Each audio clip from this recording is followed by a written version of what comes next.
Hi guys, welcome to AllPundits. Joining us today is a digital marketing expert who has spent years building brands, growing business across various industries. With bachelor's degree in biotechnology from the prestigious Indian Institute of Technology, Guwahati, he is a true testament of the fact that your career can take unexpected directions.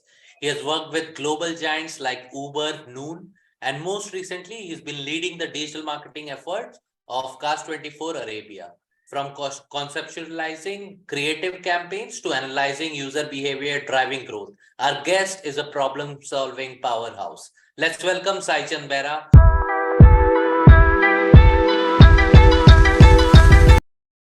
Thank you so much, Arpan, for a very kind introduction. So let's start off since we have spent 4 years at IIT Guwahati together, and I've almost seen you growing from one person to a different personality altogether. Let's go back and understand during your college days what were your career aspirations. The reason is you graduated from biotechnology and then now you are doing great things as digital marketing. How did this turn happen? So when I started bachelor's uh, in biotechnology, I came in with a lot of curiosity and enthusiasm towards the course. I was only hearing about the field very recently, mostly from news articles or very few individuals. Okay. However, over the time, I didn't conduct myself with the same passion throughout the course, and that led to lower grades. And by the end of the course, I developed a self doubt to continue for higher studies. Okay. So the only options that were left to me by the end of uh, the course is the obvious choices like learn some softwares development or learn some languages for data analysis, which was at the time talk of the town. Uh, Correct. I was kind of did some attempts on that, but honestly Hmm. speaking, I didn't make decent like or significant efforts there as well. But Hmm. however, over the time, like when the placement season started, I would say, la, fortunately, I got placed in one of the opportunities, and they were a marketing agency at the time. So it was a Okay. very initial. I was given a very in starting role at the time. Hmm. Then gradually I developed. At the time, by the end of my course as well, I was doing some casual reading about psychology and economics. It was very casual. Hmm. Honestly, I didn't still have plans to pursue career in that one. Hmm. But when I started my career, they both, although like that was very interesting, the casual Hmm. reading, what I've been doing, like behavioral economics. Uh, Hmm. and when I started career, they are actually falling into very close niche. So that helped Okay. me to continue in this career so far. Makes sense. Makes sense. So your story is, every engineering guy ever. You come up with a Yeah, great enthusiasm, understand, then you don't live up to that enthusiasm, and then yeah, diverge into different fields. yeah, Nice. I've personally been through myself as well, so I could relate more to it. It mostly teaches us about, anything can happen at any time, and we don't have yeah, to stick to one thing if we don't like it. exactly. Correct, correct. So switching career in that moment was, and particularly I am astonished by the fact that, you like reading about behavioral economics or behavioral patterns or let's say psychology and how that has now helped you to I'm sure it must be helping you in digital marketing as you mentioned. The reason is you would be understanding the user behavior more and Yeah. how on what they will make sense you're saying. What advice would you give to yourself 4 years back, or 10 years back, the sign that Yeah, you have been, what would you give? Okay, this is the most important thing in life, you should follow this. yeah, sure. So if I look back and reflect about myself and my journey, uh, I understood like curiosity and passion will change over time. What Hmm. you get to see in life, that kind of creates that curiosity and passion over the time. Makes Uh, sense. so you cannot rely 100% and make plans based on your curiosity or passion. Uh, If I have to tell something to my younger self, I would say like act on what's at hand. That will have a huge impact. Like small goals, but keep dreaming big. Let's dig deeper on the part where you were, mentioning how you reading multiple things and how you used it. So what is the approach when you develop a comprehensive digital marketing strategy or growth marketing strategy for a brand? You had clients like Facebook, Uber, Noon, right? These are very big brands, and when you are dealing with Yeah. them, and how do what's the thought that you have? The reason I'm asking is these are very big brands, like they must have multiple things that they would be doing, and then leading that part and telling them that this is the way forward, this is how we should do it. Yeah. Really, this would be a really curious segment for us to know. Oh, okay. Sure. Just to make things clear, in the initial years, I was not kind of involved a lot of in the planning because I came in as a very much at a junior level. I Got it. was mostly executing plans of other people. Got it. Whereas over the years, like through my 2-3 years of my career, when I kind of gained some experience and understood what the concepts are, then and also like career, of course, you progress in your career. Then I was kind of slowly promoting and proving myself like, okay, this guy can have some potential to do things.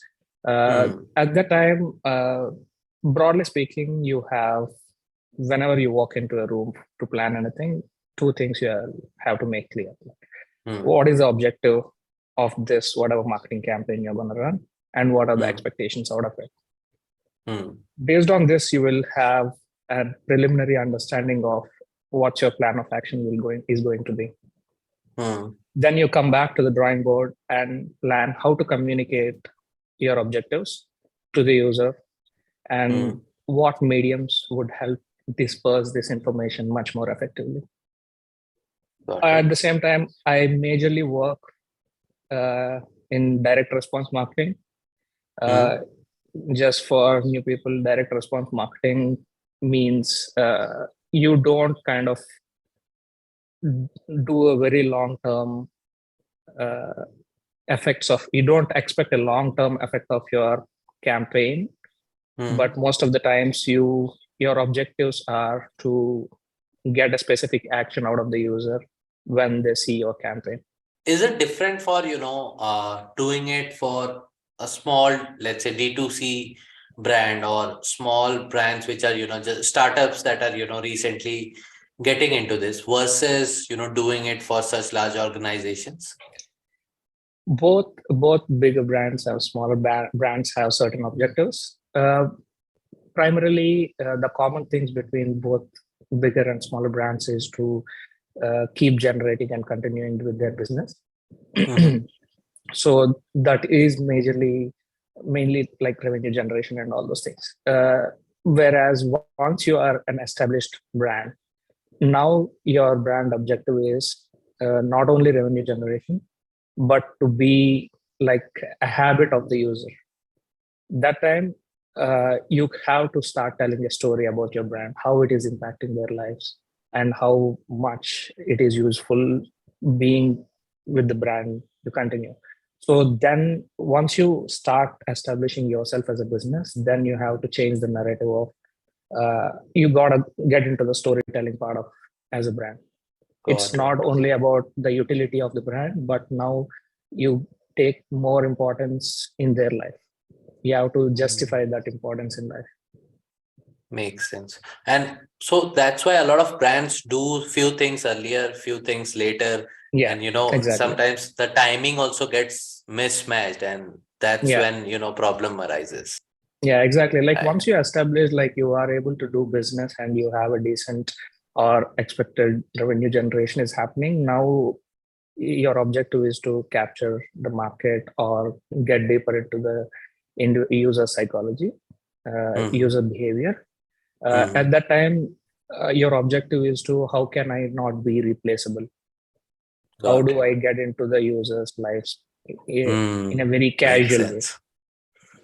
Makes sense. Sai, since we are, talking about digital marketing and the work that you have done, would really love to know a certain project or, certain campaigns that you have worked upon that you would like to tell us, which actually had a great impact, or, you feel that's very close to, one of your favorite campaigns or projects. So, out of all the campaigns I worked on, I think the one I would remember for a very long time is the one when I was working with Noon a couple of years ago. Okay. It was during Ramadan period. Uh, uh-huh. So, during Ramadan, people kind of just like Dasara and Diwali in Mm, India, Ramadan is a big festival for the Middle East region, and mm, similar to India, people do a lot of purchasing during this period. So all the e-commerce guys, online e-commerce especially, kind of have huge targets during this period. Like they want to capture, get mm, into the user purchase behavior as much as possible. So this was especially memorable because for me it was, although the output is significantly good, but it was memorable for me not because of the output, rather it was because of the engagement and the efforts we were doing at the period. mhm, So we had like crazy targets during the sale, like mm. increasing use of footfall and orders by few multiples, not like 20% or 30% growth. We were planning more like 200% and 300% growth during the period. Wow. Uh, yeah, compared to business as usual days. Mhm, So it was a lot of teams coming together and last minute changes happening, people mm, working throughout the day. And certain days we were working till 4 5 a.m. in the morning. mm. And when we look back during the period, we kind of churned out around 1,500 to 1,800 creative banners. That's just over Oh my 7 days. God. So that's kind of crazy, right? Uh, Uh-huh. and on top of that, during that period, during that sale, Uh-huh. at the end of the period, we were managed to get a short video clipping from SRK, Shahrukh Oh Khan. my God.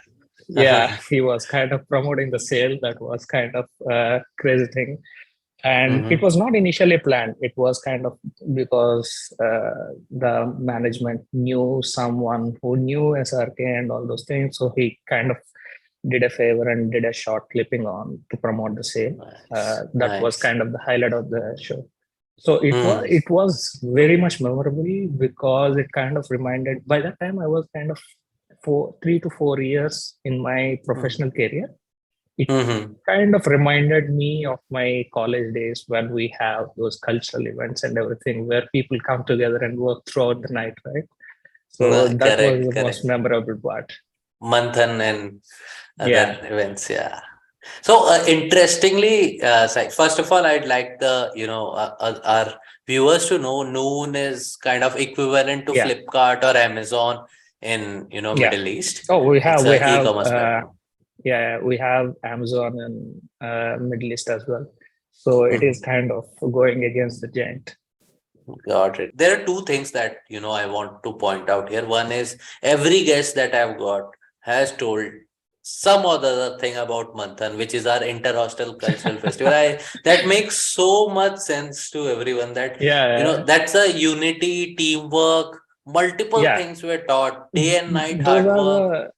the Exactly. Those are the first kind of experiences you kind of go with such intensity of Correct. getting something done and winning something at such large scale. Correct. And you get to see the effect immediately. The Yeah, adrenaline, the rush that we have, yeah, yeah, during the time here we did something at night yeah, and there is a event in the morning and we see the result yeah. get down to it. And And it just second part, doesn't, yeah, it just yeah, doesn't end with please. the effort. It just doesn't end with the efforts you put in over the night. The next day Correct. you have to go when the event is happening and you have to participate in the cheering as well. Correct. So it teaches so much about teamwork, right? I Yeah, see yeah, myself when I, talk to my team, when I see them hustling, it's kind of good environment that is, that reminds me of that journey only. And there are multiple people I've spoken to. Everyone speaks about Manthan for sure. Whether Yeah, they'll speak about our annual cultural festival, El Chirenga or Techniche or not, they will surely speak about Manthan. So that's how yeah. close it was to It every it was alumni. very, yeah. It's such an intense period for everyone. Correct. And second part that I wanted to point out is what I've seen whenever someone, explains any achievement of theirs or any special project that they are mentioning, a lot of things at that time was uncontrollable and they were not Yeah, planned and they did something like the yeah, SRK thing you told, ki Shahrukh Khan, yeah, someone knows friends of friend of Shahrukh yeah, Khan, and that's how you got into him doing yeah, while people are doing 800 different iterations of yeah, 800,000 different iterations of images and ad copies, etc., etc. You get into a random plan, get in Shahrukh Khan, and yeah, shoot that. So that is also something that I personally will take it away from the yeah, podcast series. Is a yeah. lot of things happen in random which are successful, and sometimes going with Exactly. the flow is the right way. Yeah, over the period, you keep on achieving bigger and bigger things, but you will Hmm. always remember the efforts and the uh, hustle, kind of hustle you put in during those times. Correct, correct, correct. We somewhat talked about offline channels like newspapers or let's say to an extent TV ads as well, not purely. But yeah, and then you have proper Facebook, Google pay per click, that is PPC, Google ads, then you have the third category wherein you have influencers, creators doing, Yeah. right? There are three as a brand, be it into any universe, how someone should effectively put or allocate their budget. Mm.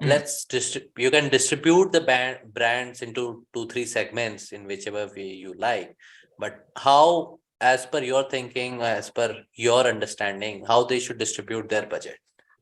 So traditional media is still a very expensive medium to Mm, use for anyone. So a lot of smaller brands would not kind of go towards that unless they have correct. shitloads of money Mm, just to spend. Otherwise, people are relying more and more on digital marketing nowadays because uh, there is no limitation on uh, like a specific minimum requirement of budget or anything. And at the same mm, time, whatever your budget or requirement is, there is always something you can get from digital mediums.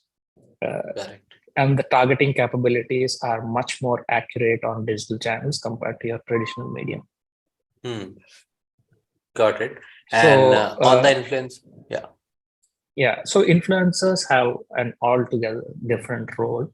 They kind of uh, come with their own strengths. Uh, Me as as a brand trying to communicate something to you versus a person whom you know trying to tell you something. Of course, you're going to pay more attention to the person you look up to. So they Correct. have their own strengths. Hmm. But again, right now, the accuracy of influencer compared to digital channels, because digital channels are huge, they have hundreds and thousands of data points for you for one individual. Hmm. And Hmm. I can simply say, okay, find Arpan who is interested in hosting a podcast. Hmm. Is much more easier on digital channels compared to, okay, now find someone Arpan is looking up to, like a host, podcast host like Arpan. That is Got still it. not there. People are working on bringing in all the influencers together on a platform, and by Hmm. defining a certain audience segments, you kind of able to pick up a certain group of influencers. Hmm. I think one of our juniors, we hosted him as well, Mukesh. Yeah, yeah, yeah, Uh, yeah. yeah, he is doing something in Something similar of field that sort. wherein Yeah, correct. He's solving that, trying to solve that problem for now, and yeah, is I think hustling really in the right direction. Most probably we'll be seeing him solve that problem Yeah. for us. Yeah. Also, word of mouth kind of helps a lot, which does not have a brand could not influence the word of mouth channel yet. There are kind of attempts or kind of people now trying to do like community marketing, let's say. This is still kind of a niche, majorly used by the crypto The Web3 businesses. platforms. Yeah, This is Web3 decent, right? platforms where the brand's reputation or the overall business itself is questionable. Now, how do you create or inculcate trust about your brand and everything? Either it has to happen from a word of mouth, more like social proofing, like somebody had a good experience with this one, or you itself say, hey, 100 of our customers have a really good experience or benefits from our brand.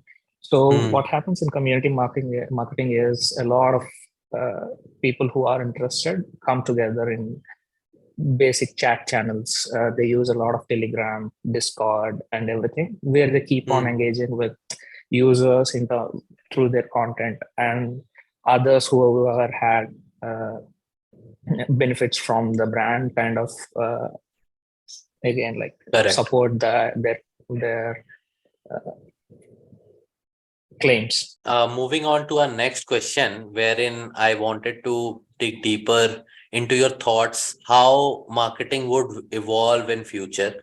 We had Web 1, jahan pe mostly we had static websites or blogs, wherein interaction was very less. Then in Web 2, we had, more interactive website coming into picture, e-commerce coming into picture, multiple things wherein interaction, social media coming into picture. How do you think, what is your take on Web3 and how do you think marketing would evolve in Web3? जैसे पहले newspaper से digital media में आए अपन. What would be the next gradual evolution of marketing? So the move from Web 1 to Web 2 was in a way huge because in Web 1 environment, you kind of consume the data, but the interaction with the data is minimal or almost none. But in Web 2, you are able to interact with the data. That kind of helped anyone to gauge your interest or your engagement with that certain topic and to identify and profile you as a user. So that will help me as a marketer in future. Like if I have to identify people who are engaging with, like, let's say, outdoor activities, it was enabled all because of Web 2 setup. Correct. Right. Now moving, so Web 1 to Web 2, you are now able to get signals from the user based on their engagement, and you are able to build a profile. Now moving from Web 2 to Web 3, Web 3 is all about decentralization and owning and increase in individuals' ownership. That means although you will be interacting with the content online, that interaction data is now not held by one individual company. It is kind of distributed across individuals. So monetizing that data will be much harder now. However, each individual can be the owner of their own data. Right. From the perspective of, like, let's say if I wanted to be an influencer today, I have less control on how my content is kind of used across web. Someone could simply copy and download my content and reuse it for their own purpose. Whereas that will be much difficult in Web3 environment, or in fact, almost impossible. If at all, even if they're doing it, would be kind of coming back and linked to you altogether. Correct. From a consumer point of view, you will be much more calm, or like your privacy concerns will be reduced because you are sure someone could not manipulate you so much based on your interaction with things, because your entire data points or your entire engagement history is not held by one individual. So it is very much difficult for anyone to kind of triangulate you as a uh, digital data point. Makes sense. Currently, as you're seeing, a lot of funding winters or kind of recession kicking in at multiple countries. Startups are not being funded. Their valuations are being corrected across seed to Series A to Series B to, let's say, Series D, E, F as well. Multiple unicorns. Me and Saurabh, who is my partner for AllPundits, we've been discussing one of the Forbes article. They were stating that the last year valuation that the unicorns, and currently they have 70-80% or more depletion in their valuations. And what exactly do you think brand would like? What don't you get a problem that brand would not be spending much now on digital marketing? They'll be conserving more and more cash because it's a game of spending as well in digital marketing, Yeah. right?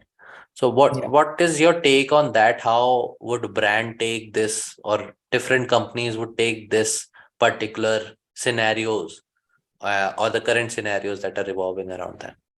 Yeah. Yeah. Uh, so it is kind of subjective and very much dependent on each individual brand. But at an overall broader level, if we want to discuss, so again, for marketing, there are broadly two things. One is where you kind of tell a story which will make a longer impression on the user, and the other thing is you just kind of be on face of some user and expect an action from them.